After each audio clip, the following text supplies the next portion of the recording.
Assalamualaikum warahmatullahi wabarakatuh.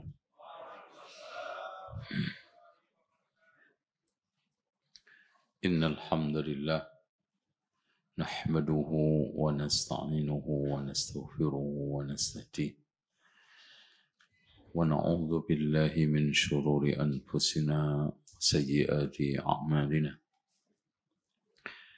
Man yahdihillahu fala mudilla lahu wa man yudlil fala hadiya lahu. Asyhadu an la ilaha illallah wahdahu la syarika lahu wa anna Muhammadan abduhu wa rasuluh.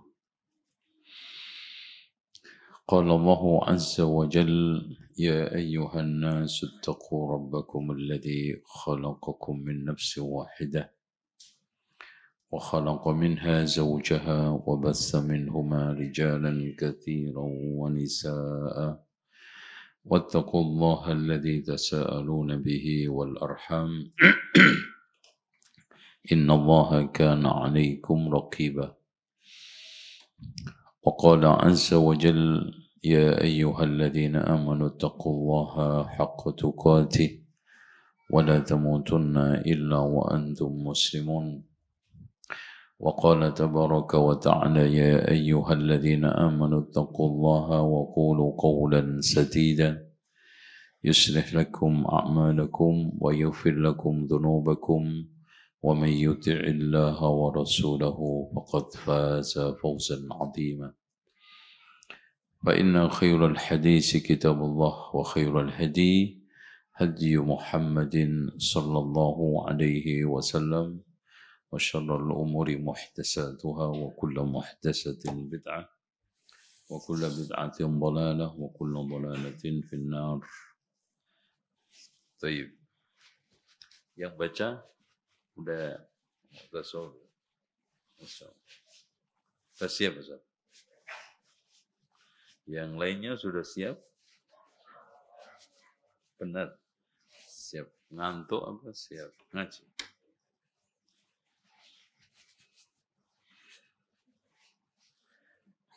Kalau siap ngaji itu dibangun di atas kesadaran.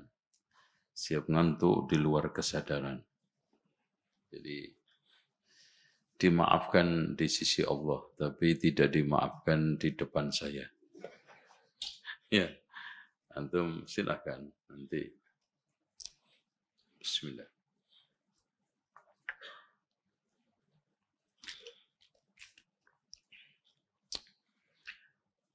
Tayyib dibaca babul ma'asi.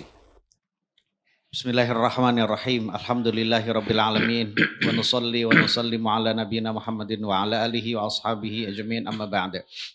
Qala al-musanniful imam Muhammad bin Ismail al-Bukhari rahimahullahu taala wa nafa'ana bi'ilmihi wa 'ilmi ustadzina fid dunya wal akhirah. Amin. Amin. Babul ma'asi atau babun al-ma'asi min amril jahiliyah.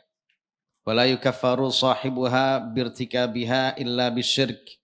Liqaulin Nabi sallallahu alaihi wasallam, innaka mru'un fika jahiliyah.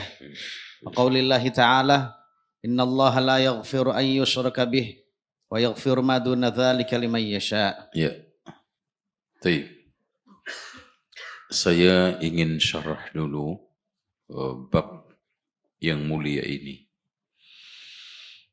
Seperti yang dikatakan oleh Imam Al-Aini di dalam Umdatul Qari, Imam Al-Bukhari menurunkan bab ini untuk membantah pendapat Khawarij. Nah, ini sudah ngurusi ekstrim kanan. Yang selama ini bab-bab itu diperuntukkan untuk ngurusi ekstrim kiri, yaitu Murji'ah.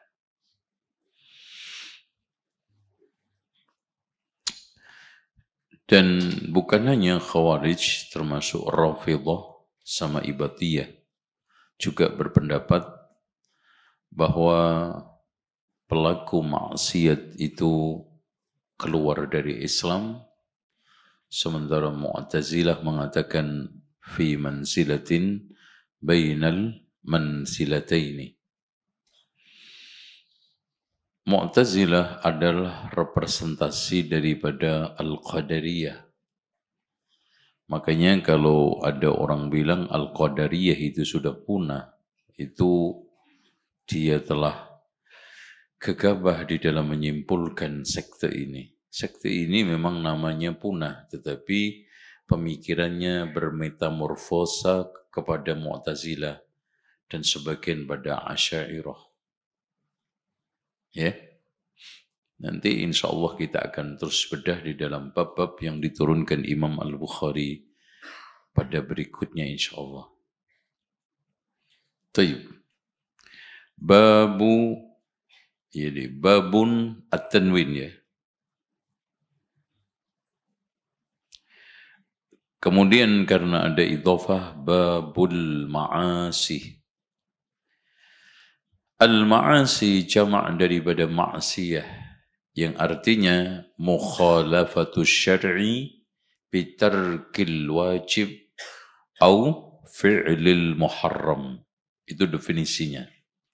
Maksiat ialah mukhalafatus syar'i birtikabi au bitarkil wajib wa irtikabil muharram.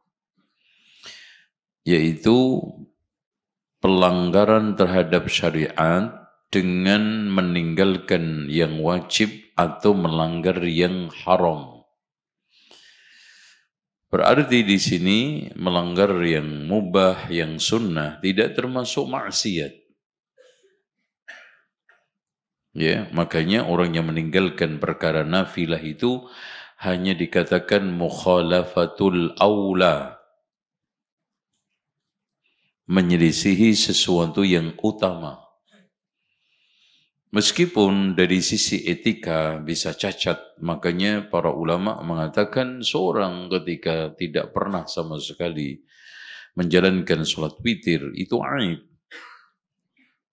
Meskipun sholat witir itu sunnah menurut jumhur ulama, kecuali Imam Abu Hanifah mengatakan wajib. Dan Imam Abu Hanifah di dalam hal ini membedakan antara wajib dengan fardu. Kalau fardu 5 waktu. Bedanya kalau fardu itu nasnya jelas, kalau wajib itu berawal atau bersumber dari ijtihad.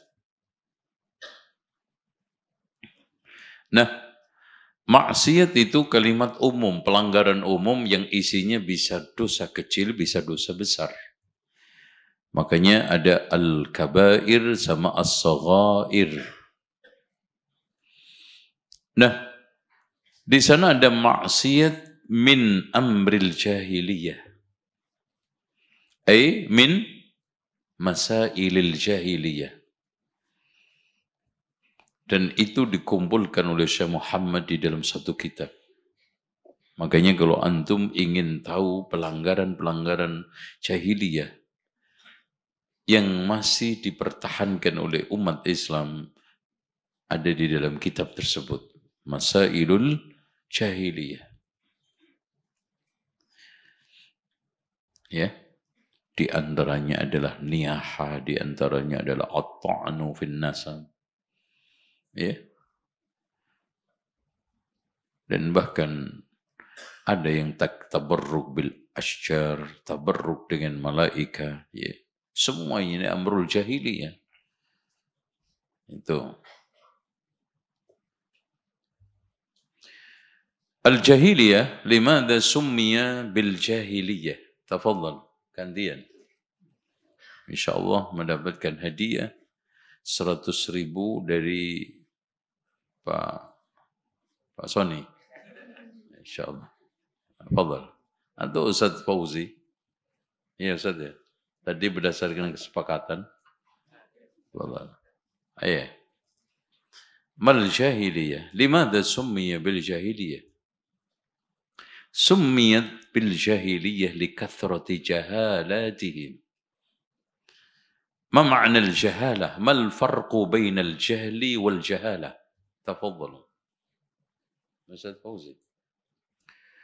Syekh Muhammad memberikan pembedaan al-jahlu adamul ilmi bisyai' atau adamul idraki bisyai'. Wal jahala bima'na al-inhirafat wal ma'asi.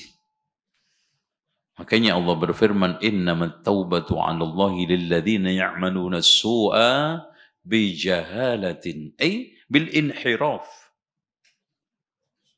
Bukan berarti jahil, artinya tidak ngerti. Karena siapapun yang melakukan penyimpangan berdasarkan kebodohan tidak kena sanksi. Gitu kan gitu. Yang di rufi'al qalamu an salasin di antaranya ya, orang-orang yang melakukan tanpa dasar amni sengaja, termasuk adalah bodoh. Makanya pernah saya kisahkan ada seorang yang kemarin ya, Ahlul Kit ini zaman Bani Israel melakukan berbagai macam penyimpangan, dosa-dosa. Kemudian menjelang meninggal dunia berwasiat kepada anaknya. Masya Allah. Ada yang sudah mulai khusyuk di belakangan. Masya Allah. Jadi, kalau di kalangan sufi antum bagus, termasuk orang khusyuk.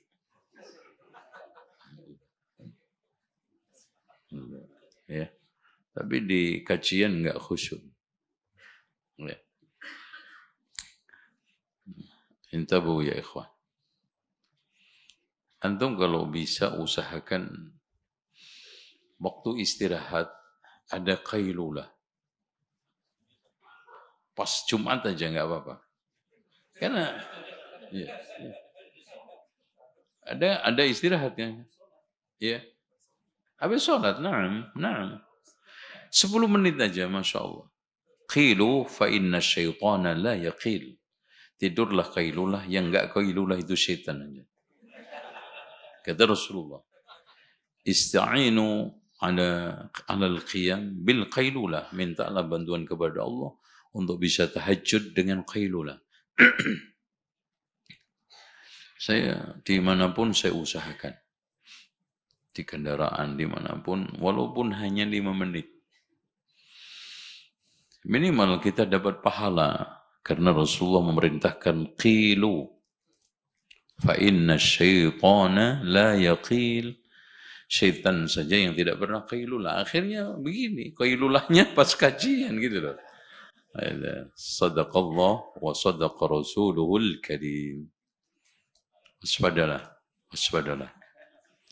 Jangan menjadi teman syaitan. Caranya,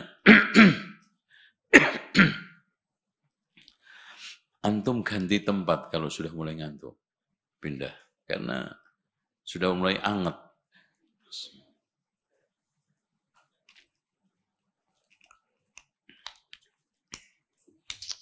Ada terapi yang efektif, antum siram air panas.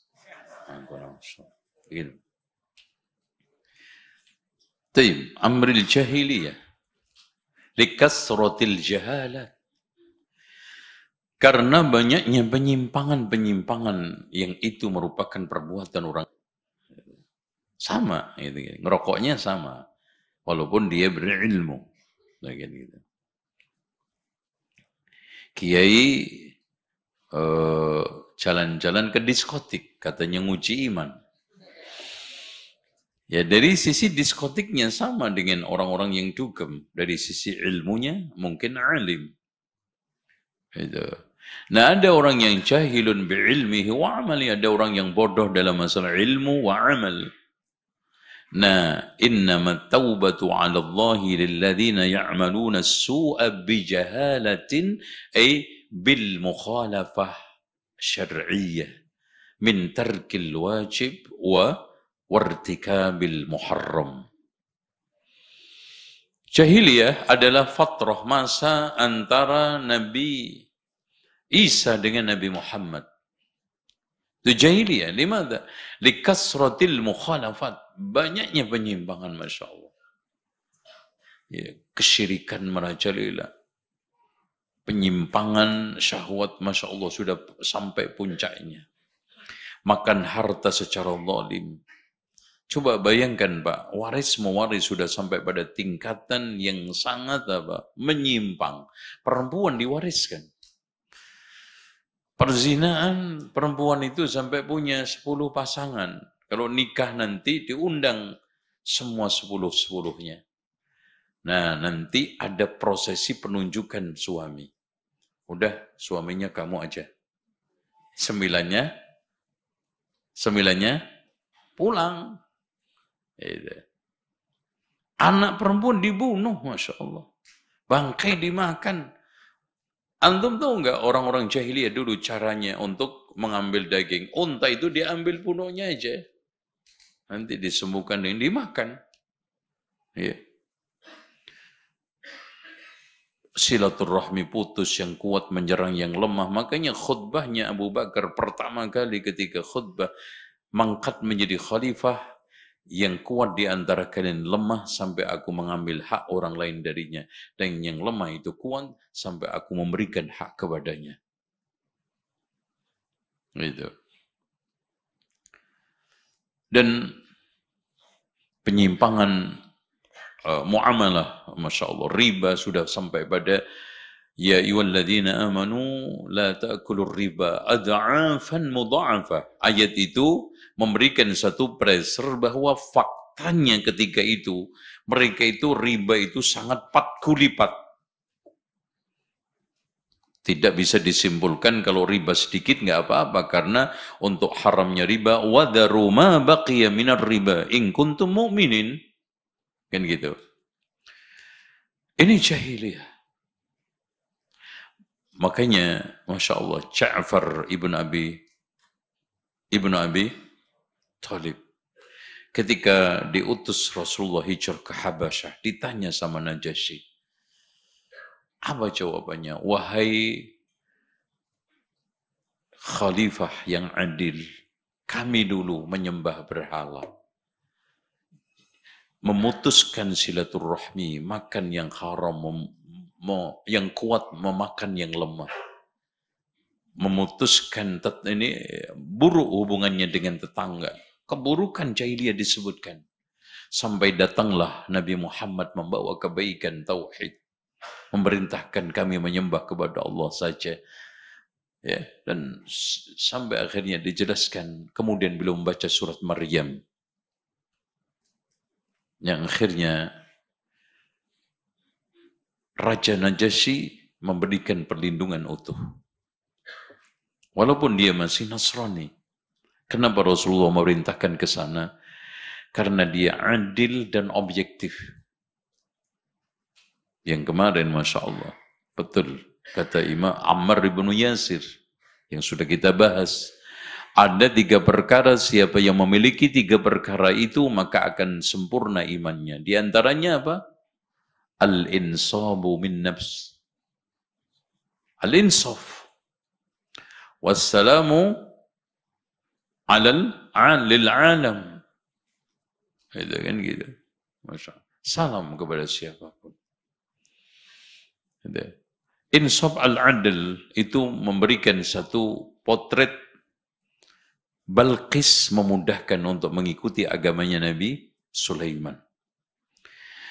Adil, Najasyi akhirnya masuk Islam dengan berbagai macam resiko.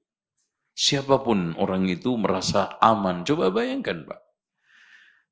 Jangankan kepada orang kafir yang zalim, orang muslim yang zalim itu, muslim yang zalim, siapapun nggak merasa aman di sampingnya. Makanya sumber keamanan itu adalah keadilan.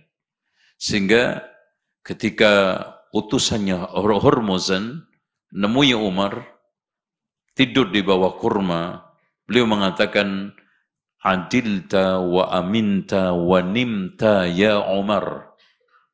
Adilta, kamu telah berbuat adil.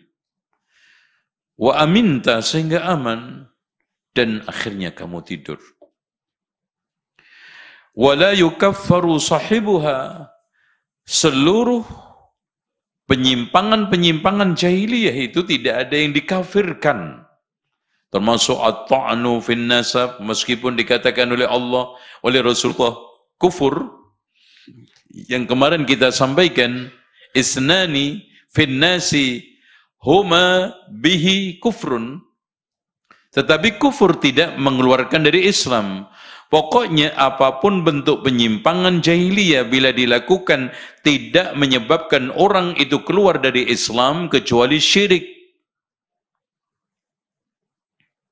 Berdasarkan sabda Rasulullah sallallahu alaihi wasallam, sabda Nabi sallallahu alaihi wasallam, innaka mru'un fika jahiliyatun. Sesungguhnya engkau adalah orang yang di dalam dirimu ada unsur jahiliyah. Artinya punya potensi kaum muslimin, jangankan kita, Abu Dzar mengidap penyakit apa? Jahiliyah. Nanti kita akan jelaskan yang ditegur oleh Rasulullah SAW keras tersebut.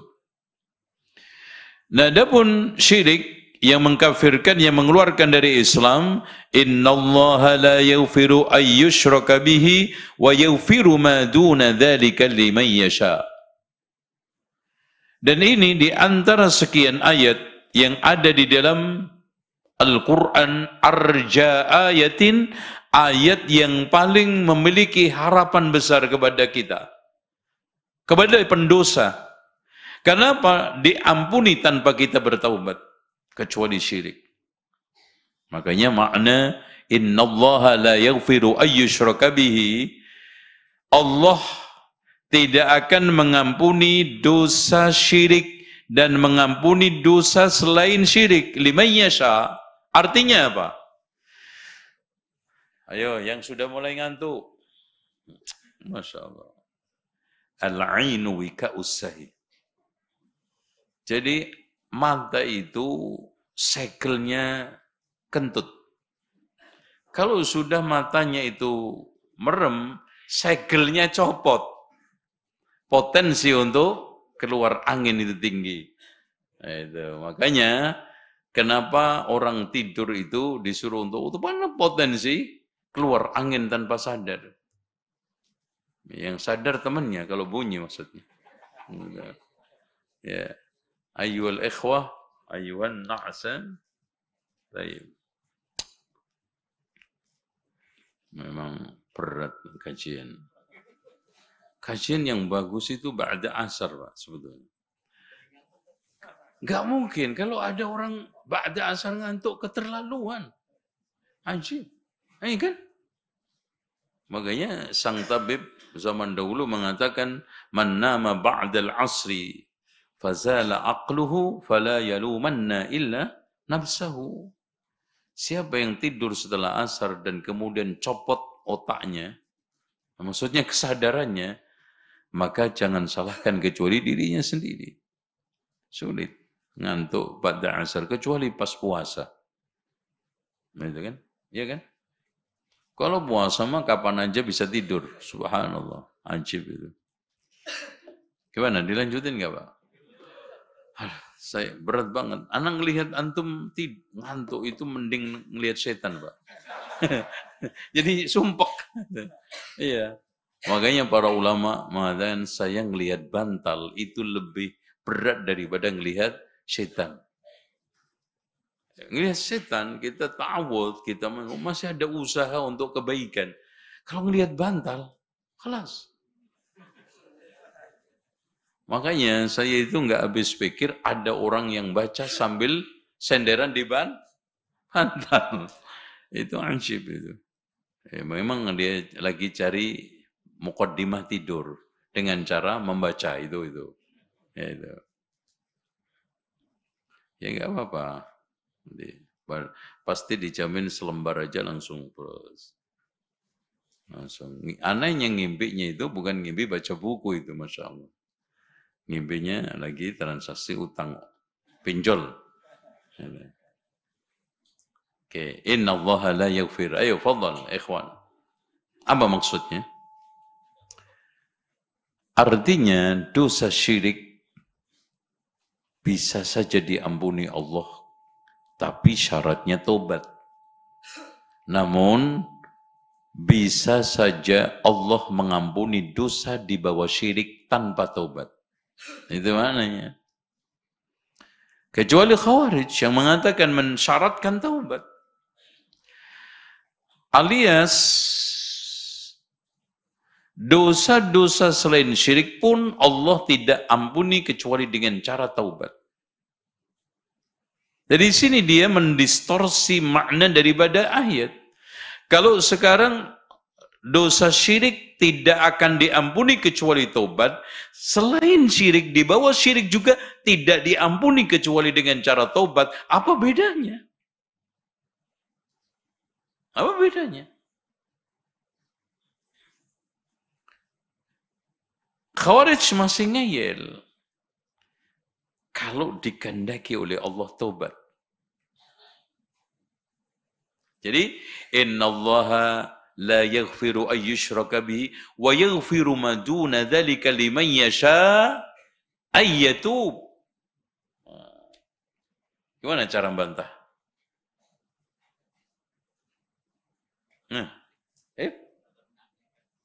Nah, hadza min aqlika. Anda bantah lagi. Ini antum bisa saja nanti ketemu Khawarij gaya baru.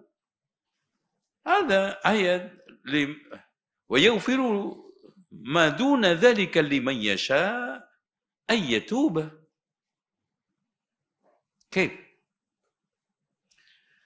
Berarti di sini dosa syirik tidak diampuni oleh Allah meskipun dikehendaki bertaubat.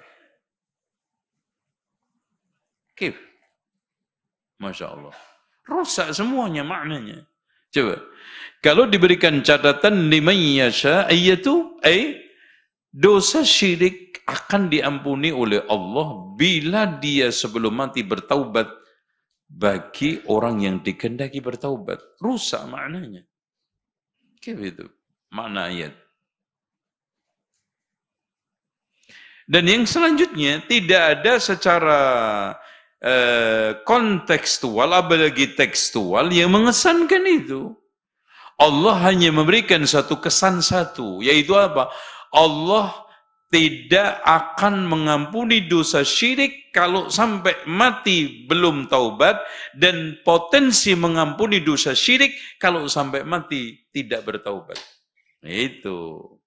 Sama-sama nggak taubat gitu loh Pak, sampai mati. Kalau dosa selain syirik, seperti apa? Seperti apa?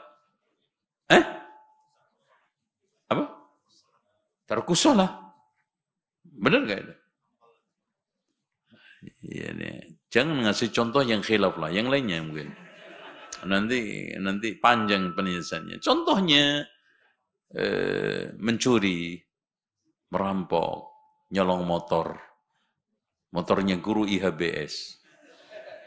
Itu nanti bisa saja diampuni Allah meskipun sampai mati tidak bertaubat. Dengan apa?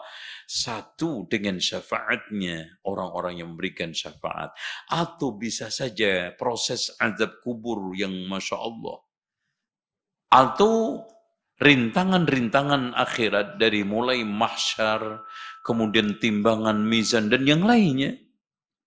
Itu termasuk juga membunuh. Karena tahtal masyiah.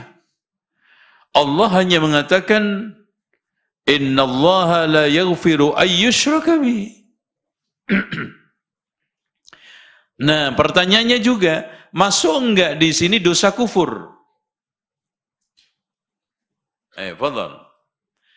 Innallaha la yaghfiru ayyukfaru bihi wa yaghfiru ma duna. Atau gimana? Apakah yang tidak diampuni itu hanya dosa syirik atau termasuk dosa kufur? Tidak diampuni oleh Allah kecuali sampai mati. Sebelum mati dia bertaubat. Gimana? Masuk enggak kufur? Masuk. Gimana? Enggak atau masuk? Coba. Ini masuk. Antum? Antum kayak penonton bola aja, Mas. Ramainya kalau masuk. Kenapa? Setiap syirik itu kufur. Tapi tidak semua kufur itu syirik. Nah, contoh meninggalkan sholat. Total, itu enggak syirik. Tapi apa? Kufur. Contoh, menghujat Rasulullah SAW. Tidak syirik, tapi apa? Kufur. Tapi kalau sekarang musyrik, syirik, tapi pasti keluar dari Islam. Kafir. Makanya otomatis. Penyebutan syirik di dalamnya apa? Kufur. Tapi ketika menyebutkan kufur belum tentu syirik. Makanya kalimat Al-Quran lebih balaghah daripada mengungkapkan dengan ungkapan kufur. Makanya ungkapan innallaha la yaghfiru ayyushraka bihi itu lebih apa? Baligh, lebih mencakup seluruh perbuatan yang menyebabkan orang itu keluar dari Islam daripada disebutkan kafir atau kufur. Wallahu a'lam bishawab. Tuh ya. Wala yukaffaru sahibuha birtikabiha illa bisyirki liqaulin nabi innaka mru'un fika jahiliyatun innallaha la yaghfiru ayyushraka bihi. Mas, contoh doanya kaum muslimin ketika saat sholat jenazah. Itu mengampuni. Musibah, bencana. Coba bayangkan ikhwas kalian. Ada orang, Masya Allah, yang diberikan penyakit oleh Allah aneh sekali. Kemudian Rasulullah SAW menengoknya. Jadi bentuknya itu sampai kayak anak ayam yang kesiram apa namanya? Kesiram air kurus. Rasulullah bertanya, "Mana kaya fulan? Kenapa kamu seperti ini sampai seperti ini?" Coba ingat-ingat kenapa? Emang ya Rasulullah saya pernah berdoa, mohon kepada Allah, ya Allah, bila engkau menyiksa kami nanti di akhirat, segerakan saja di dunia nanti. Segerakan saja di dunia. Andaikan engkau menyiksa aku nanti di akhirat, segerakan aja di dunia. Apa kata Rasulullah? Enggak kuat kamu wahai fulan, jangan gitu. Berdoalah, Allahumma rabbana atina fid dunya hasanah wa fil akhirati hasanah wa qina adzabannar. Itu kan gitu. Makanya di sini menunjukkan bahwa apa namanya? Apa tadi? Sampai lupa saya. Kurang fokus saya karena banyak yang ngantuk hari ini. Gimana ya enaknya? Saya mau ngomong apa tadi? Enggak, ya apa? Apa? Syirik. Kufur, terus apa lagi? Berdoa, iya betul, doa. Iya, ini nih. Jadi kadang Allah itu ingin meninggikan surga seseorang tidak bisa dengan amal soleh, akhirnya diberikan musibah, diberikan cobaan. Dan cobaan itu di antara sekian yang bisa menebus dosa. Oleh karena itu, dosa-dosa itu bisa saja diampuni oleh Allah, asalkan bukan syirik. Kalau sampai mati, dia tidak bertaubat, diampuni Allah apa? Dengan musibah. Tuh.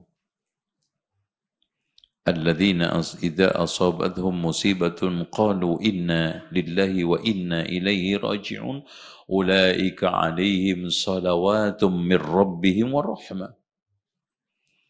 Itu. Adapun syirik enggak kenal ampun. Dan dosa syirik itu disebutkan oleh Allah ngerinya, wa may yusyrik billahi faka'annama kharra minas sama fatakhtafuhu at-tayr aw tahwi bihi ar-rihu fi makanin sahiq. Siapa yang menyekutukan Allah seperti terjun bebas, disambar burung, kemudian diterpa angin kencang ke dalam jurang, kita kira-kira masih utuh? Hancur lebur. Makanya ketika Rasulullah SAW ditanya Abdullah ibnu Mas'ud, ya Rasulullah, dosa besar paling besar itu apa saja? Rasulullah menjawab, anta ja'ala lillahi niddan wa huwa khalaqaka, kamu menjadikan tandingan di dalam sesembahan bersama Allah. Ya. Dan yang keduanya, wa antuzani bi khalilati jarika. Berzina dengan istri tetangga. Dan itu berat. Karena khianat. Makanya Rasulullah mengatakan dalam hadis yang lainnya, Inni anhakum aniz zina. Aku sesungguhnya melarang kalian dari zina. Wala an yuzani ahadukum bi'ashri mra'atin. Tapi seandainya di antara kalian berzina dengan 10 perempuan selain tetangga, ahwanu 'indallahi ta'ala min an yuzani bi khalilati jarihi. Lebih berat daripada istri tetangga. Karena khianat. Baik. Terus Ustaz Fauzi, silakan. Sekarang kita mulai. Baik. Intinya gini, asbabun nuzul ayat ini ceritanya Wahsy, pembunuh siapa? Hamzah. Yang sudah dideklir oleh Rasulullah siapa aja yang menangkap dia, maka setorkan ke saya. Dia harus dihukum bunuh. Tapi dia datang meminta perlindungan. Akhirnya dilindungi oleh Rasulullah. Karena ingin menanyakan atau ingin mendengarkan yasma' hatta yasma' kalam wa in ahadum minal musyrikin istajaraka fa. Ini dia. Akhirnya dia bertanya kepada Rasulullah, qad kuntu uhibbu an araka ana ghairi jiwarin. Qala Rasulullah SAW, qad kuntu uhibbu an arak ala ghairi jiwarin. Sebetulnya saya itu pingin ketemu kamu tidak dalam keadaan kamu meminta perlindungan. Karena Masya Allah Pak, ketika nemui Wahsy ini pun tidak mau menatap mukanya. Karena ingat kesadisan yang diperlakukan kepada Hamzah ibn Abi Abdul Muttalib. Dia mengatakan, fa amma idza ataitani, adapun ketika kamu datang sekarang ini mustajiran, minta perlindungan, fa anta fi jiwari hatta yasma'a kalam Allah. Masya Allah, ini menunjukkan insafnya Rasulullah. Rasulullah bukan orang yang pendendam. Dia karena keagungan firman Allah, makanya dia kasih peluang itu. Qala, dia mengadu sama Rasulullah, fa inni asyraktu billah. Saya syirik kepada Allah ya Rasulullah. Wa qataltu an-nafsa allati harrama Allah. Aku membunuh jiwa yang diharamkan Allah. Wa zanaitu, dan saya berzina. Fahal yaqbalullahu ta'ala minni taubah? Apakah Allah masih menerima dariku taubat? Fasamata Rasulullah sallallahu alaihi wasallam. Rasulullah diam sampai turun. Walladzina yad'una ma'allahi ilahan akhar ولا يقتلون النفس التي حرم الله إلا بالحق ولا يزنون. Tiga-tiganya kena. Faqala ara syartan fala'alli la a'malu salihah. Kayaknya saya enggak banyak peluang kalau masuk Islam untuk beramal soleh. Ana fi jiwarika hatta asma' kalam Allah. Saya terus nunggu di sisimu ya Rasulullah sampai mendengarkan ayat berikutnya, maka turun innallaha la yaghfiru ay yushraka bihi wa yaghfiru ma duna dzalika liman yasha. Masyaallah. Fata'a bihi fatalaha alaihi. Dipanggil itu Wahsy. Dibacakan ayat tersebut. Faqala la'alli mimman la yasha Allah. Ya Rasulullah, bisa saja saya termasuk orang yang tidak dikehendaki. Masih belum masuk Islam dia. Ya Muhammad, bisa saja saya tidak termasuk orang yang dikehendaki, tidak dikehendaki. Gimana? Akhirnya ana fi jiwarika hatta asma'a kalam Allah. Saya terus berada di sisimu minta perlindungan sampai mendengarkan ayat-ayat kalamullah. Fanazalat ya qul ya ibadiyalladzina asrafu ala anfusihim la taqnatu min rahmatillah. Masya Allah. Katakan Muhammad kepada Wahsy, qul ya ibadiyalladzina asrafu ala anfusihim, katakan kepada hamba-hambaku, ini katakan kepada Wahsy, wahai hamba-hambaku yang telah mengotori dirinya dengan perbuatan maksiat, jangan putus asa terhadap rahmat Allah. Apa kata dia? Faqala na'am al-an la ara syartan. Saya tampaknya tidak ada syarat yang menghalangi saya untuk masuk Islam. Fa-aslama. Masya Allah. Ini makanya dikatakan, Masya Allah ya.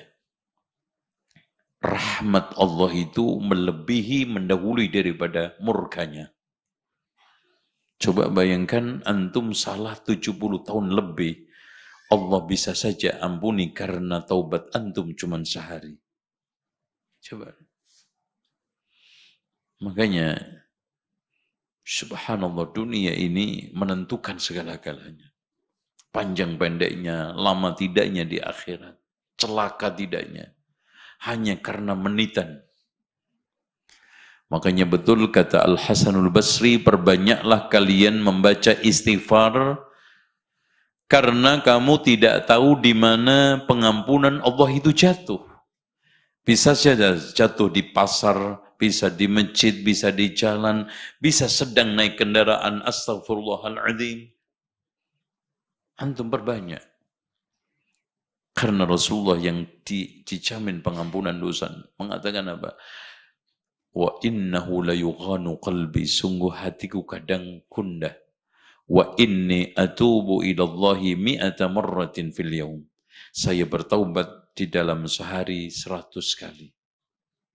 Wallahu a'lam. Ayo lanjut masuk. Ya. Suasana makin menakutkan.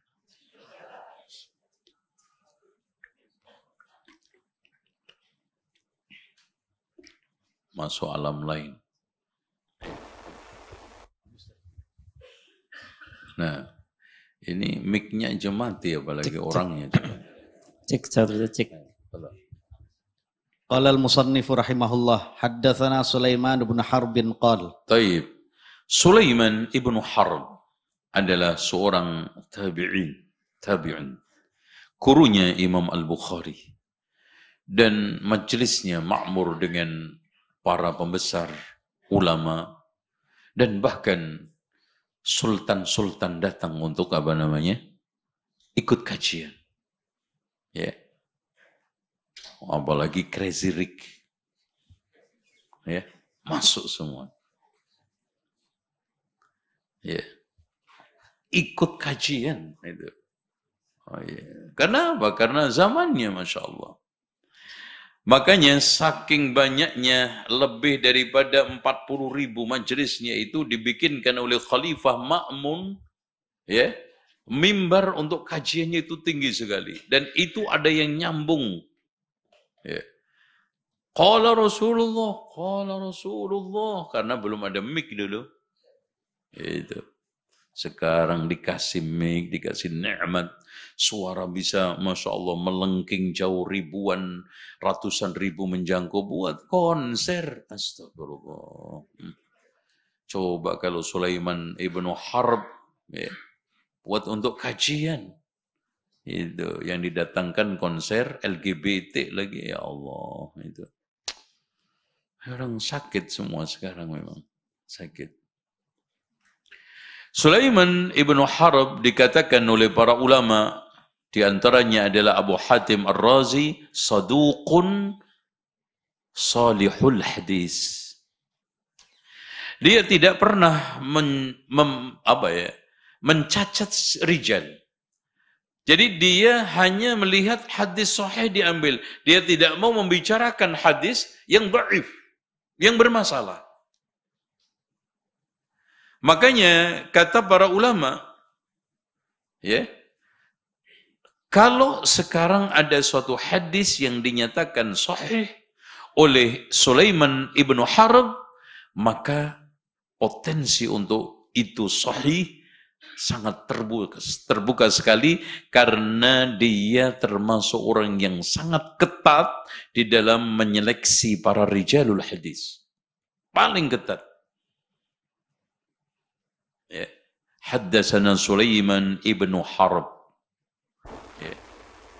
Qala haddatsana Syu'bah ibnu Hajjaj yang sudah berkali-kali kita bahas. Ayo. An Waslinil Ahdab. Wasil al-Ahdab al-Kufi, dia adalah seorang tabi'in. Ya. Dia siqatun ma'munun, dikatakan oleh para ulama siqah dan terpercaya.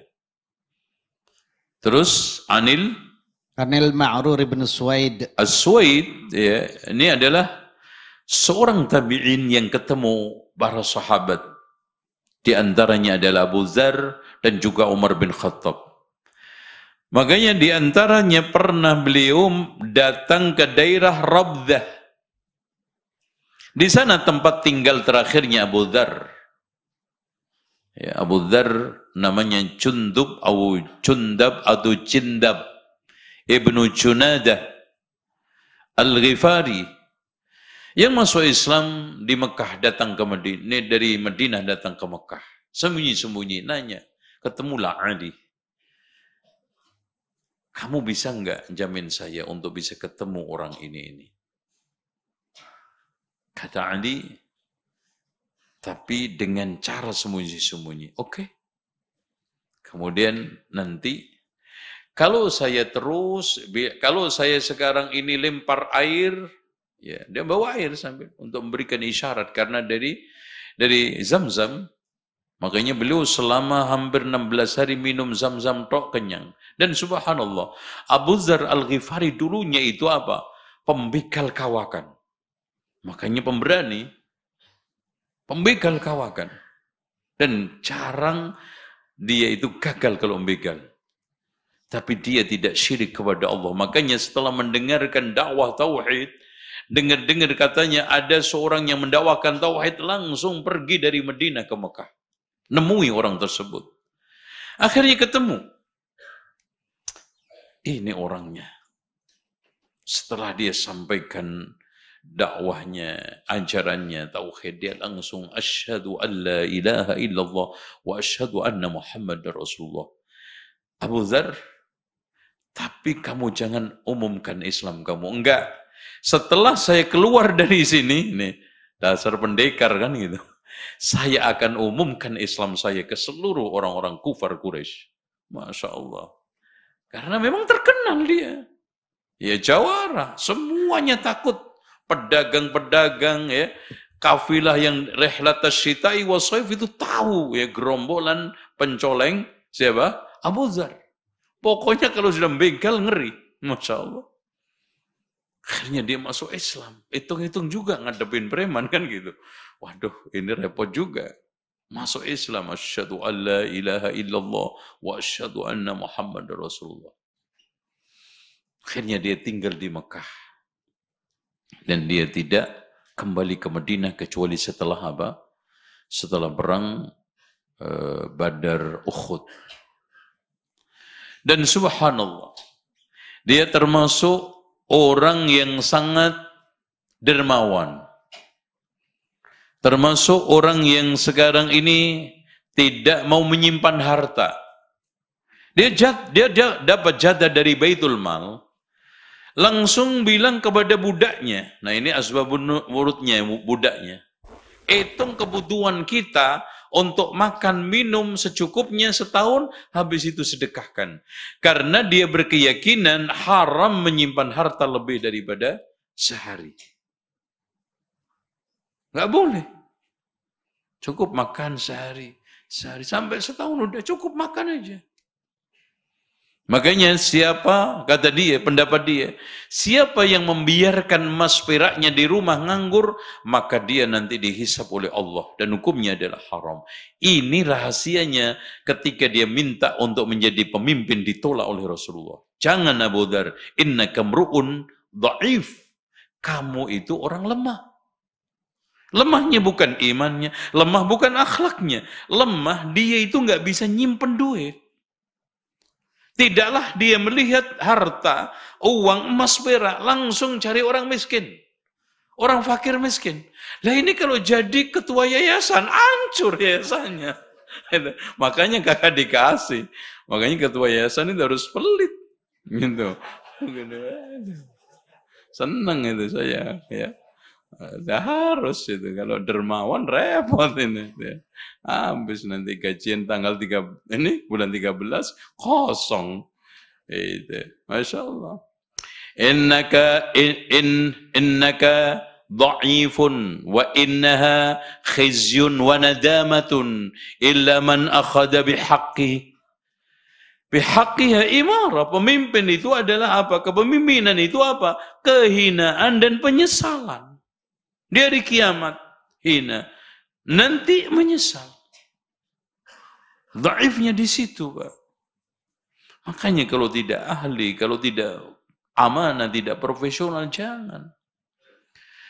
Makanya dia dan sekalian, Ifrit saja ketika mengajukan lamaran dia kepada Nabi Sulaiman untuk memindah singgasana Balkis, ya kan? Dia mengajukan diri, subhanallah. Inni alaihi laqawiyyun aziz.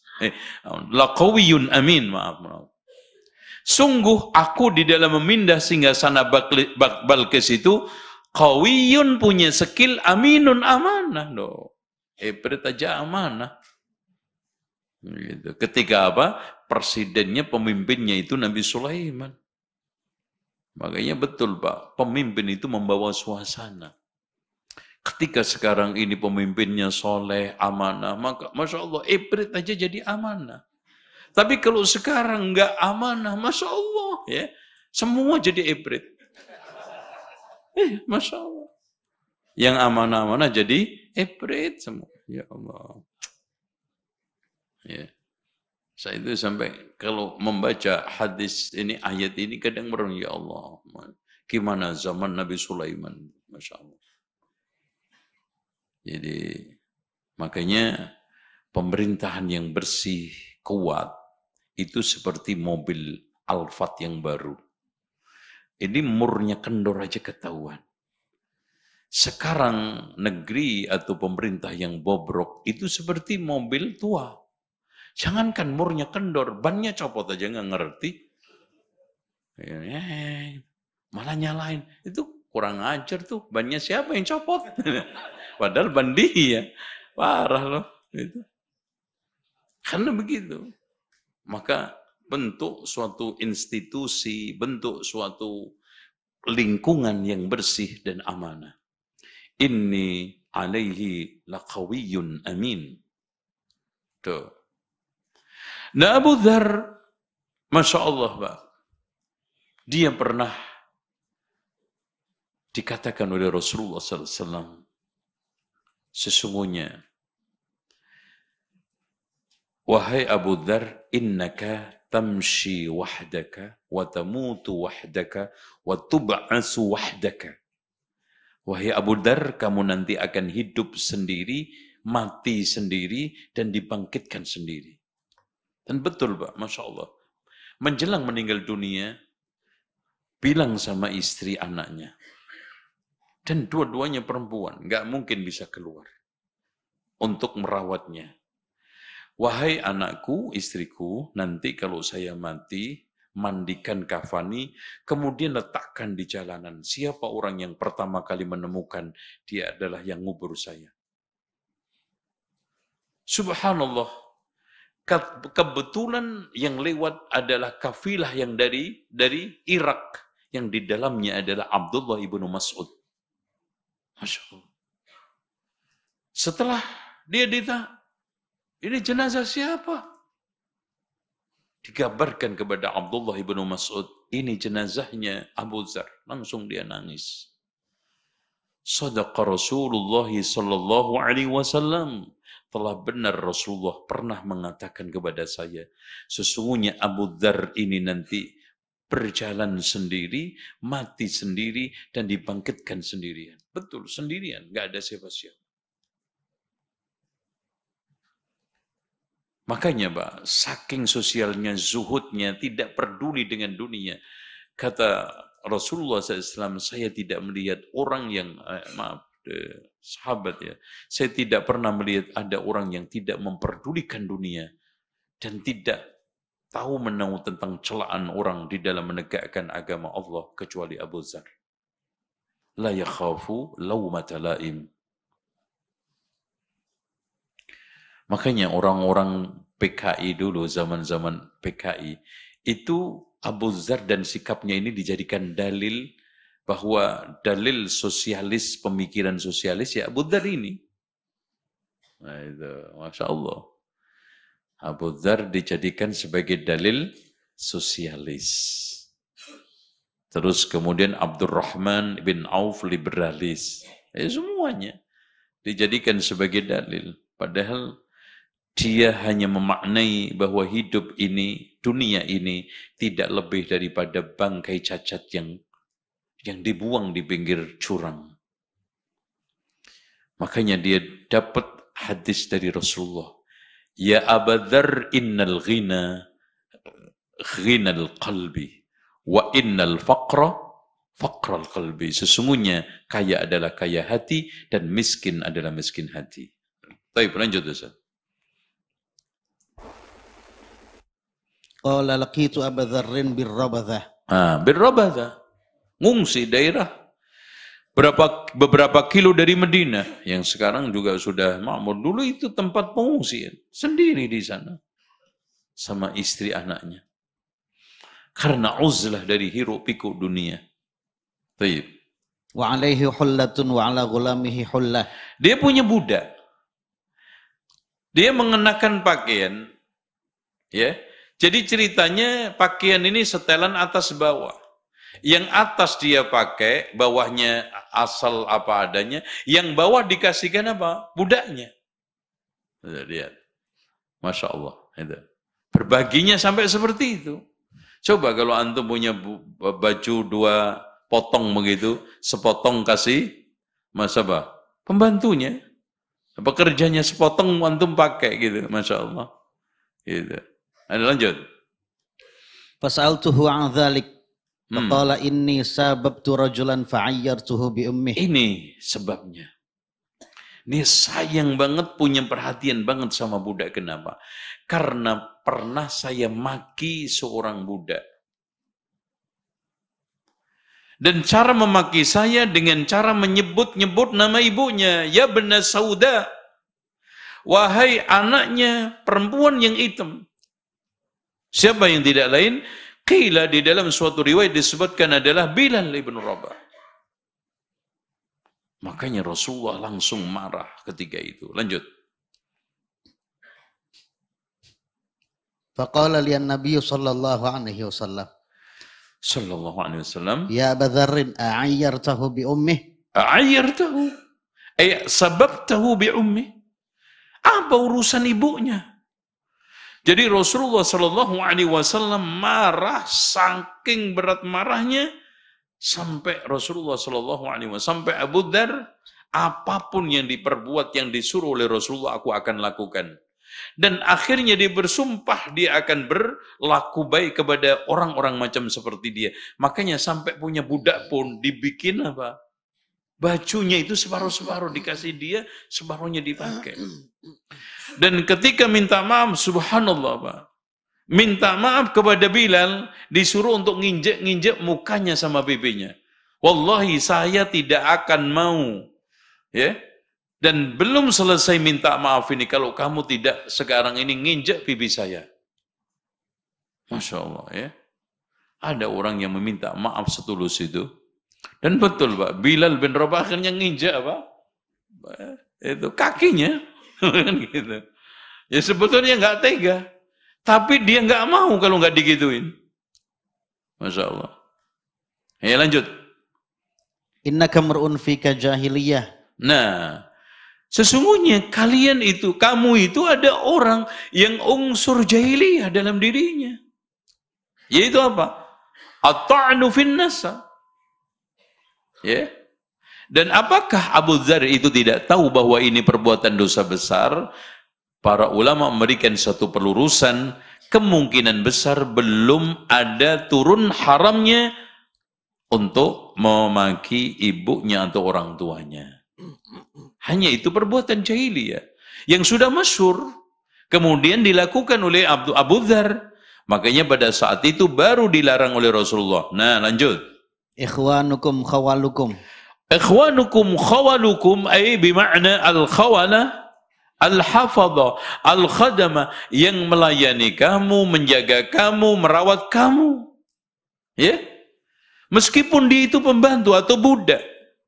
Dialah yang sekarang menjaga rumah kamu, harta kamu, hewan kamu, kekayaan kamu, melayani kamu. Jangan seperti itu.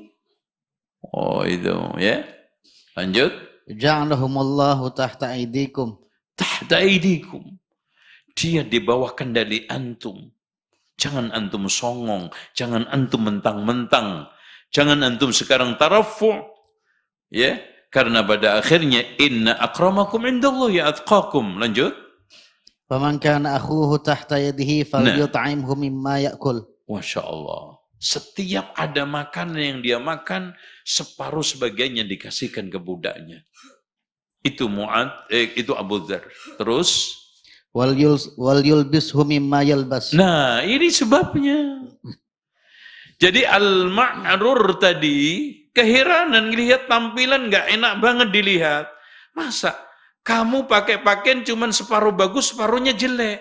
Coba kalau yang di budak itu ambil pas banget, ibarat orang bilang sekarang itu setil banget. Atau apa? Matching banget. Atau apa? Bahasa-bahasa sekarang itu loh, Mas. Iya. Ini aduh, nggak enak banget, Mak. Nih, Abu Dzar, sepet dilihat katanya. Ternyata sebabnya ini. Sabda Rasulullah, wasiat Rasulullah ketika menegur keras karena dia telah memaki Bilal ibn Rabah. Taubat di antara sekian bagian taubat, melaksanakan titah Rasulullah tidak kurang tidak lebih, termasuk memberikan makan budaknya seperti yang dia makan, memberikan pakaian seperti yang dia pakai. Lanjut. Wala tukallifuhum ma yaghlibuhum. Ya gini Pak, kalau antum bahkan di sini Masya Allah, wa yulhaq, termasuk diikutkan dalam hal ini adalah antum punya pembantu, antum punya pekerja, antum punya kendaraan. Jangan antum cuma naiki terus. Tapi olinya nggak diurus, bensinnya nggak diurus, termasuk mogok di jalan karena kurang bensin dan karena tidak diganti oli. Dosa. Dosa. Dosa nggak? Yang ngantuk nggak ngomong. Dosa. Antum zalim, mentang-mentang motor nggak bisa protes gitu ya. Antum nanti mas'ul. Oh, jangankan gitu. La tu'addunnal huquqa ila ahliha. Kalian akan menunaikan hak-hak kepada pemiliknya hatta tuqadu syatul jalha bisyatil qarna. Sampai nanti kambing yang tanduknya itu patah diadili oleh Allah karena tumbukan dengan tanduk yang sempurna. Wa idzal wuhushuhu syirat. Tapi setelah itu dikembalikan Allah jadi tanah, akhirnya orang kafir mengatakan yaqulul kafiru ya laitani kuntu turaba. Makanya antum urus sepeda, motor, mobil, termasuk unta, termasuk kuda, semuanya. Karena dia itu punya hak. Kendaraan antum, apalagi istri antum, anak antum, pekerjaan antum. Ya, sampai Rasulullah menghargainya, a'til ajir ajrahu qabla ayyajifa araquhu. Kasih upahnya bekerja sebelum keringatnya kering. Jangan ngeyel. Antum kan kasih terus. Kapan keringatnya? Tenang aja. Baru juga terlambat 2 hari. Pak, 2 hari ini udah beda. Tuh yang punya kontrakan udah telepon-telepon terus. Gitu. Paham nggak? Itu SDM ingetin. Itu ya. Wala tukallifuhum ma yaghlibuhum fa in kallaftumuhum fa'ainuhum. Jadi kalau kamu pekerjakan, bantu. Jangan dibiarkan cuman dikapokin atau dites-tes supaya dia itu ada kekurangannya untuk didampar, dimarahi. Untuk dicari-cari kesalahannya, jangan. Fa'ainuhum, bantu dia. Yang mungkin ngepackingin, yang mungkin ngangkutin, yang mungkin dia melakukan apa, antum bantu. Masya Allah, hadis mulia. Bagaimana kita itu bersikap kepada pekerja kita. Udah dibaca Ustaz Fauzi sampai tuntas biar artinya bisa dipaham. Fa in kallaftumuhum. Iya. Fa in kallaftumuhum fa'ainuhum. Nah, jadi di sini hadis ya Aba Dzar, wahai Abu Dzar, apakah kamu memaki dia dengan menyebut aib ibunya? Sungguh engkau adalah orang yang di dalam dirimu ada unsur jahiliyah. Dia adalah temanmu, membantumu, meringankan bebanmu ya di rumah, ngerjai ini, ngerjai itu. Termasuk kendaraan antum, termasuk juga pembantu antum, termasuk pekerjaan antum, bukan hanya budak. Ja'alahumullahu tahta aidikum, dia berada di dalam kendalimu. Disuruh datang, pergi, ya tergantung antum, unjuk jari antum, Masya Allah. Makanya jari ini dikatakan sababah, karena bisa mendatangkan celaan. Sabab. Makanya hati-hati ini ya. Pemangkanan dan Masya Allah, sampai dunia maya pun yang berperan, ini ya, yang banyak main HP mana? Ini Masya Allah. Makanya ini bahaya nih. Hisapnya banyak banget ini. Faman kana akhuhu tahta yadi, barang siapa Masya Allah budak, meskipun dia budak, dipanggil akhuhu, saudara. Tahta yadi, di bawah kekuasaannya, fal yut'imhu mimma ya'kul. Kenapa tidak mimma yut'im? Atau mimma yat'am? Karena makanannya tidak harus persis. Intinya, kualitas makanannya itu selevel antum itu. Tidak harus antum punya roti potong jadi 2, enggak harus. Yut'imhu mimma ya'kul, coba lihat. Tapi wayulbisu mimma yalbas, mungkin. Karena pakaian itu mungkin. Wala tukallifum, jangan kamu bebani ma yaghlibuhum, fa in kallaftumuhum, kalau kamu kasih beban fa'inuhum, bantu dia. Dari hadis ini kita bisa ambil beberapa faedah. 1, ditulis kalau antum mau nulis, kalau enggak ditulis dalam mimpi juga boleh. Al-awwal, larangan memaki budak atau kedua orang tuanya budak, dan dianjurkan untuk bersikap lemah lembut dan baik kepada mereka. Enggak boleh ya.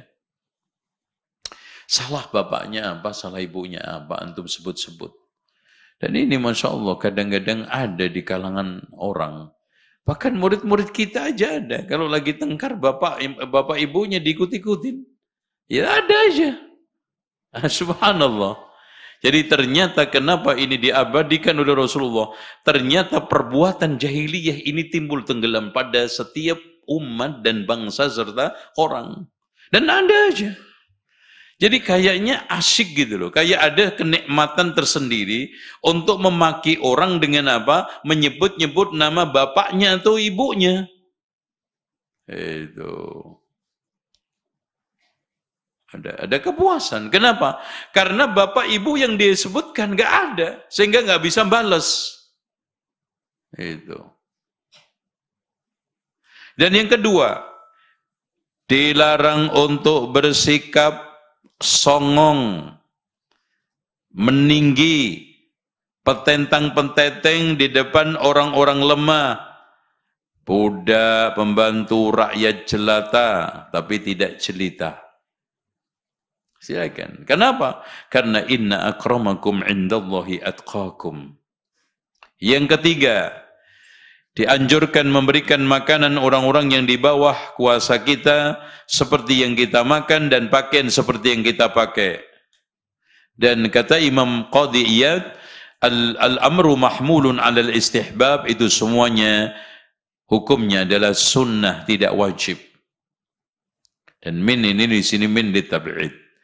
Yang keempat, dilarang untuk memberikan beban kerjaan kepada mereka-mereka pekerja, pembantu budak, atau termasuk kendaraan kita di luar kemampuan mereka.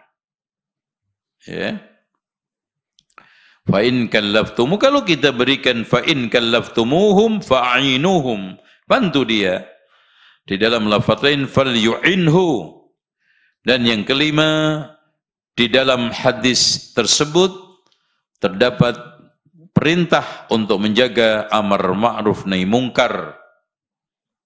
Itu termasuk Rasulullah kepada Abu Dzar. Dan yang keenam, dibolehkan mengistilahkan budak itu dengan istilah al-akh. Karena mereka mukmin, innamal mu'minuna ikhwatun, makanya Rasulullah mengistilahkan akhuhu. Ya. Wallahu a'lam. Tafadhal, mungkin ada yang tanya, silakan.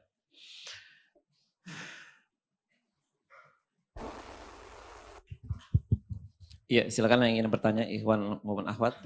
Iya.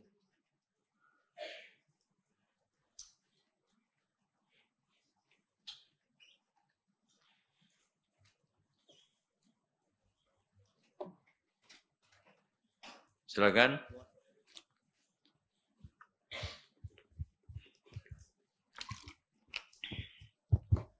Bismillah. Barakallahu fiikum, Ustaz. Ya. Bagaimana, apakah termasuk di dalam ta'nu fil ansab ketika seorang atau memanggil seorang itu dengan nama bapak? Semuanya bapaknya Manto, dipanggil Simanto gitu. Itu terjadi, maaf, pada anak-anak begitu. Iya, masuk semua. Intinya gini, panggilan yang sekarang niatnya untuk apa? Untuk meledek, masuk.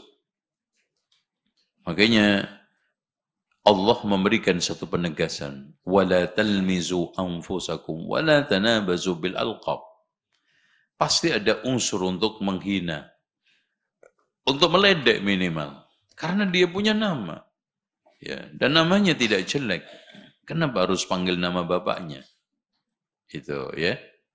Makanya di sini harus perang anti perbuatan jahiliyah di kalangan anak-anak, di mana suka membuli temannya dengan menyebutkan bapaknya, ibunya. Ini harus ada perang apa ya, global ini. Dari TK sampai SD, SMP, SMA. Barangkali juga sampai Ma'had Ali. Kan gitu, ya. Silakan. Ya, na'am. Yes, antum maju dulu, yang bawa mic, ya. Silakan. Bismillah, Ustaz. Ya. Barakallahu fikum. Mohon Ya. maaf di luar tema, Ustaz, ya. Beberapa tahun sebelumnya ada majalah karikatur Prancis, Charlie Hebdo, membuat karikatur Rasulullah.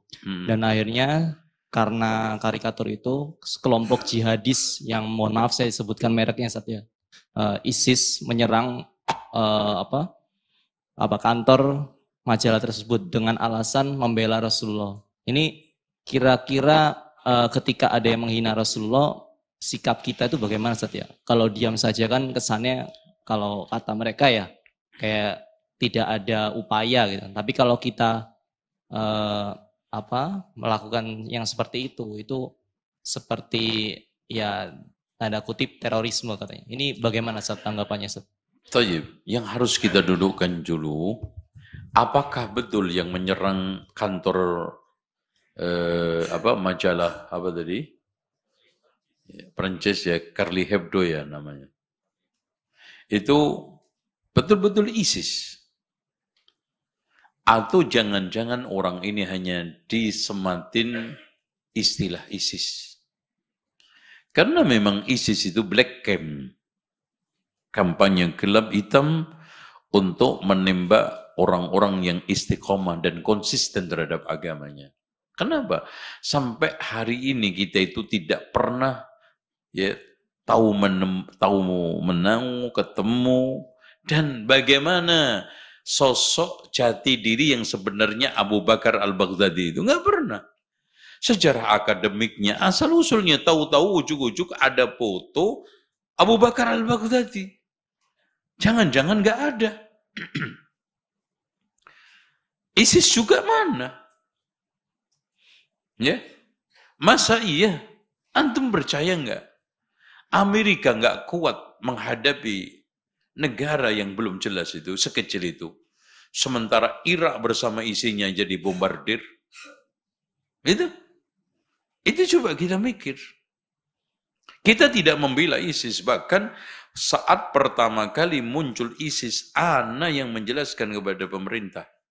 Saya diundang di Hotel Akasia. Saya presentasikan kepada TNI, polisi, semua ormas. Dan saya tegaskan bahwa aksi teror itu bukan jihad, pelakunya bukan mujahid, matinya tidak syahid. Clear? Adapun urusan dia nanti di akhirat tergantung Allah Subhanahu wa taala. Kan gitu. Cuman masalahnya itu, sekarang gini, apa hasilnya daripada itu semua? Semakin suram-buram Islam di Eropa karena mereka paham benar. Eropa sekarang ini dilanda ketakutan karena banyak orang-orang yang masuk Islam. Nah, cara-cara ini untuk menghambat, memunculkan fobia Islam dan diantaranya pencemaran nama Islam. Makanya Islam itu dirusak lewat dua.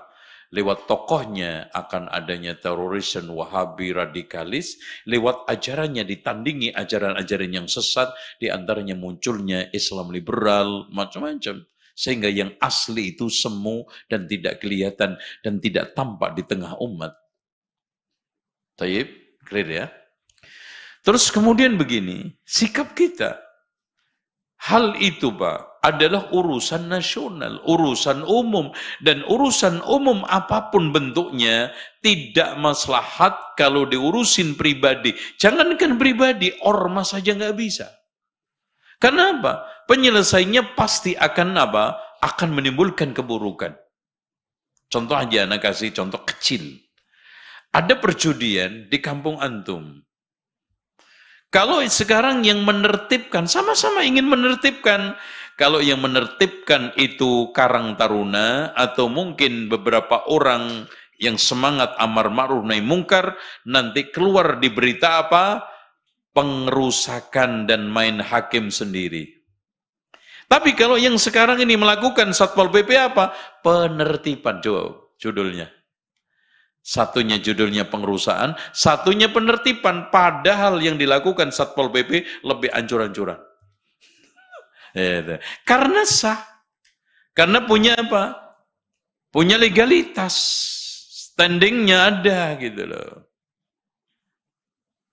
Itu Pak permasalahannya. Makanya kegiatan amar ma'ruf nahi mungkar yang selama ini dilakukan oleh ormas kelompok-kelompok tertentu di Indonesia bukan menambah kebaikan Islam, tetapi mencemarkan nama baik Islam. Itu. Contoh pernah ada yang Masya Allah mau pakai jubah, ini surban, kemudian main menghancurkan ini. Ternyata apa? Wah, ini ada tempat kedai minuman keras. Langsung diserbu, diambil minumnya, diminum. Nah ini repot. Itu. Nah kadang-kadang masyarakat juga dendam, kan nggak ngerti apa maksudnya mereka. Pernah ada Masya Allah seperti itu, arah-arahan karena merasa, wah sudah kuat, masyarakat nggak berani, ada barangnya ketinggalan tas.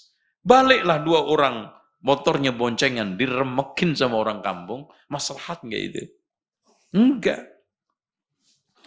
Karena semua itu sudah ada pihak berwajib sama pihak berwenang. Ya serahkan ke mereka, apapun hukumannya. Karena man ra'a minkum munkaran falyughayyir biyadihi. Siapa? Pemimpin yang memiliki ilmu seperti majelis ulama bersama pemerintah merubah dengan tangannya. Fa illam yastati, yaitu orang yang punya ilmu, fa bilisanihi. Fa illam yastati, karena ilmu enggak punya, kekuasaan enggak punya, fa biqalbihi, dengan hatinya. Mau apa? Orang awam nggak punya ilmu, ceramah nggak bisa, ngeluarin fatwa nggak bisa, jadi Satpol PP juga nggak mau menghancurkan. Insya Allah, resiko yang ditimbulkan, dampak yang ditimbulkan akan lebih besar. Itu makanya Pak, dalam hal amar ma'ruf nahi mungkar itu kata Imam Ibnu Taimiyah, ilmu sebelum amar ma'ruf nahi mungkar. Lemah lembut ketika amar ma'ruf nahi mungkar, dan sabar setelah amar ma'ruf nahi mungkar. Apalagi di negara minoritas ya, itu nggak maslahat, akhirnya dikucilkan. Di beberapa negara, dan masya Allah ya, ngalami sendiri bagaimana di negara Eropa itu, wah masya Allah itu. Ya kita itu hanya bisa berdakwah, itu cukup bagus. Dan dakwahnya teman-teman itu Masya Allah Pak. Jadi karena nggak mungkin di masjid, di jalan, bagi-bagi mushaf, menjelaskan Islam kepada orang-orang yang jalan. Tapi ada aja yang masuk Islam Masya Allah.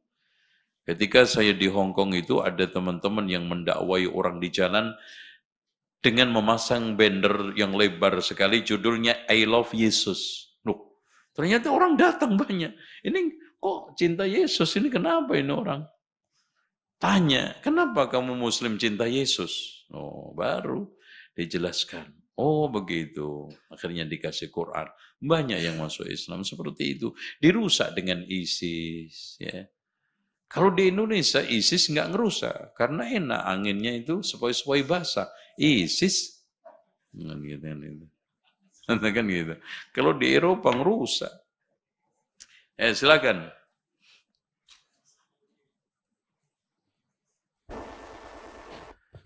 Afwan Ustaz, kalau masih ada waktu lanjut bertanya. Iya nggak apa-apa. Oh iya. Ini demi antum mana tunggu insya Allah. Enggak enak sama teman-teman yang lain mungkin ya. Iya. Maksudnya gitu Ustaz. Ini izin bertanya Ustaz. Tadi di mukadimah sebelum pembacaan hadis, Ustadz menjelaskan bahwasanya para pelaku dosa besar yang tidak sempat bertaubat, ya bisa saja diampuni oleh Allah di akhiratnya. Nah,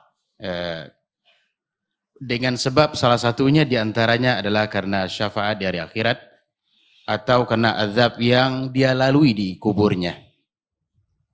Nah, ini pertanyaannya adalah, bukankah apabila ana penjelasan dari Ustadz sebelumnya yang lain, apabila seseorang melewati masa kuburnya dalam keadaan yang sulit atau dalam kata lain disiksa, itu pertanda di akhirat nanti lebih disiksa lagi.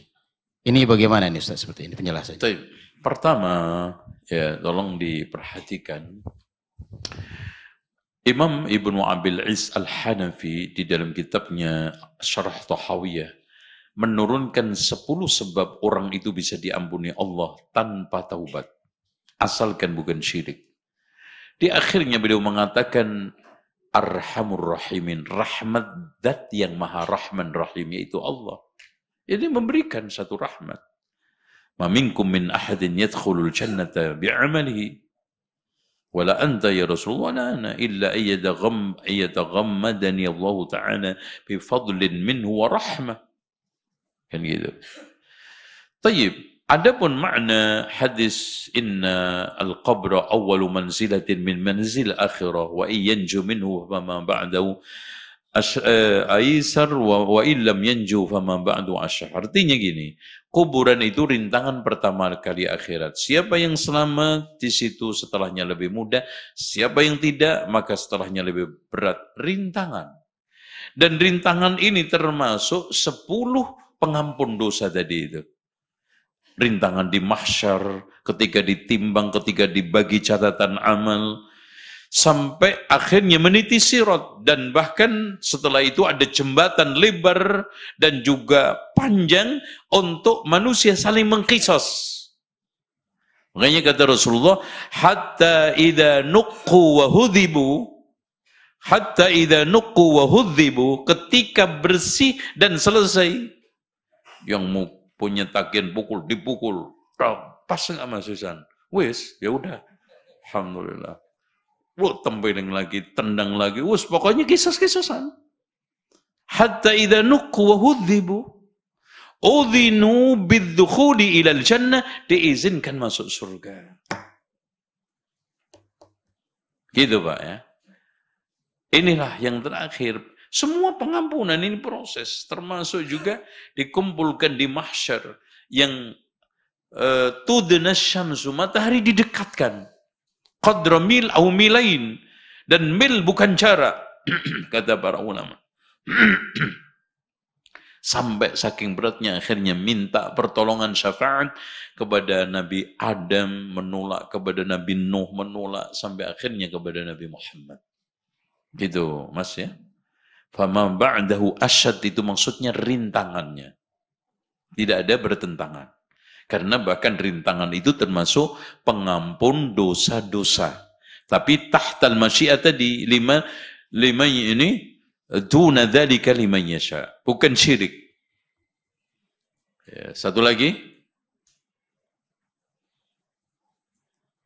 Banyak yang sudah kecelakaan. Bismillah, Assalamualaikum warahmatullahi wabarakatuh. Ustaz, izin bertanya terkait hadis buka puasa, Ustaz.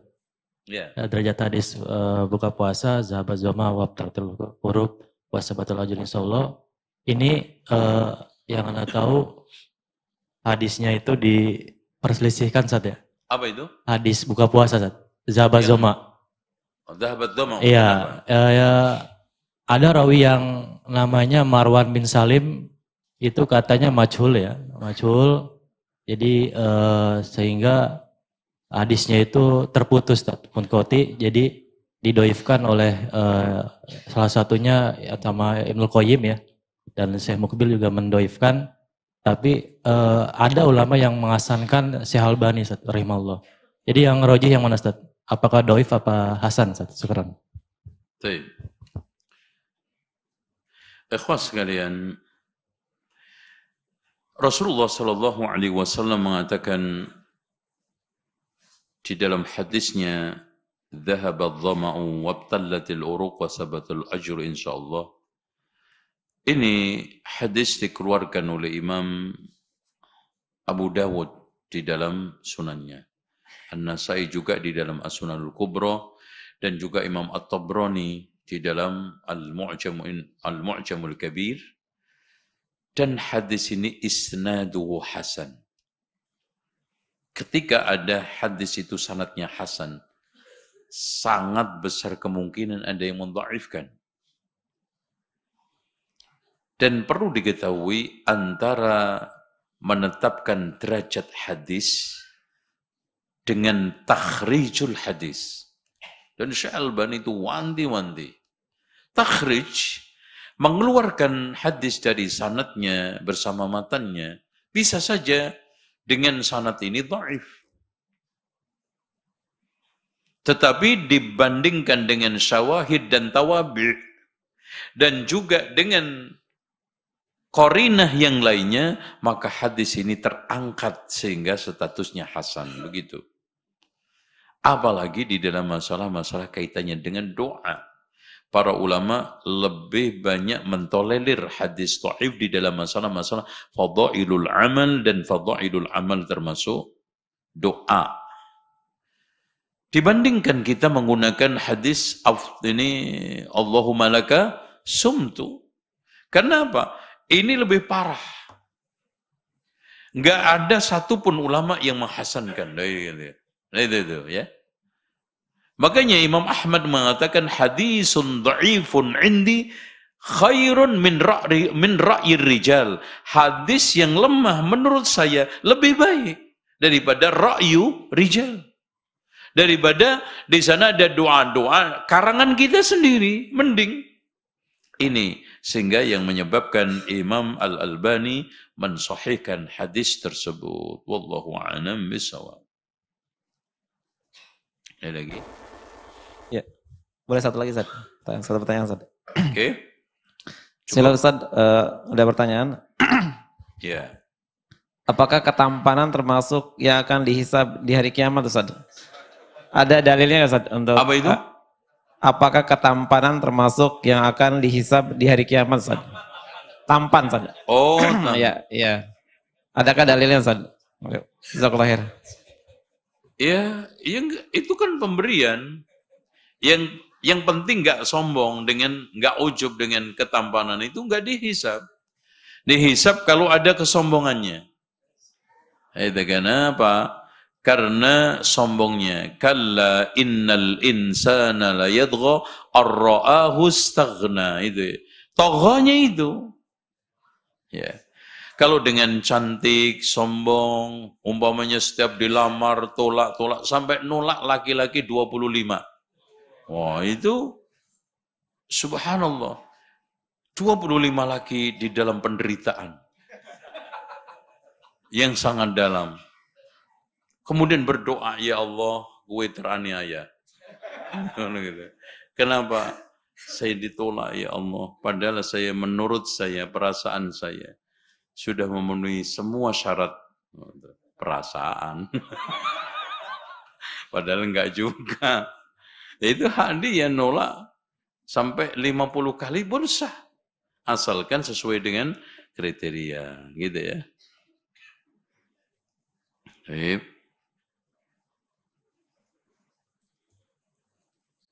Ada lagi? Kira-kira siapa yang merasa ganteng? Merasa nggak ada. Oke, ya nggak apa-apa deh. Gitu ya. Tayyib. Wallahu a'lam bishawab. Jadi untuk tadi antum tetap mengajarkan kepada anak-anak dhahabadh dhama'u wabtallatil uruq wa sabatal ajru insyaallah, daripada antum mengajarkan Allahumma laka sumtu wa ana rizqika aftartu. Karena ulama-ulama yang mendhaifkan hadis dhahabadh dhama'u ada, di samping itu ternyata yang mensahihkan juga ada. Wallahu a'lam. Dan juga tidak mengapa antum kaya juga, enggak dihisab. Yang dihisab itu apa? Sikap antum. Dari mana antum dapatnya, dikemanakan, dan haknya ditunaikan enggak. Antum cantik, ganteng, semuanya pinter. Kenapa aku pinter? Dihisab? Ya enggak. Ya. Kecuali dengan kepintaran itu antum sehingga bohongin orang, liciin orang. Nah itu dihisab. Tuh. Saya kira di sini yang paling ganteng saya itu lihat ada. Siapa? Siapa? Iya, saya kalau sendirian. Itu kan gitu. Ya. Paling ganteng kalau sendirian. Kalau banyak ya banyak saingannya. Ada itu aja, biar yang lainnya nggak merasa ganteng lah. Gue putus saja deh, udah. Udah nggak boleh yang aku lancangin saya ya, awas. Kualat loh. Ya. Kita akhiri subhanakallahumma wa hamdika asyhadu an la ilaha illa anta astaghfiruka wa atubu ilaik. Wa sallallahu ala Muhammadin wa ala ali Muhammad. Walhamdulillahirabbil alamin. Wassalamualaikum warahmatullahi wabarakatuh. Subscribe channel Marhaban TV. Ikuti akun sosial media Marhaban TV, siaran Telegram, grup WhatsApp. Yuk berdakwah bersama kami. Dukung operasional dakwah dan sosial kami. Raih pahala jariah yang terus mengalir sampai hari kiamat. Jazakumullahu khairan.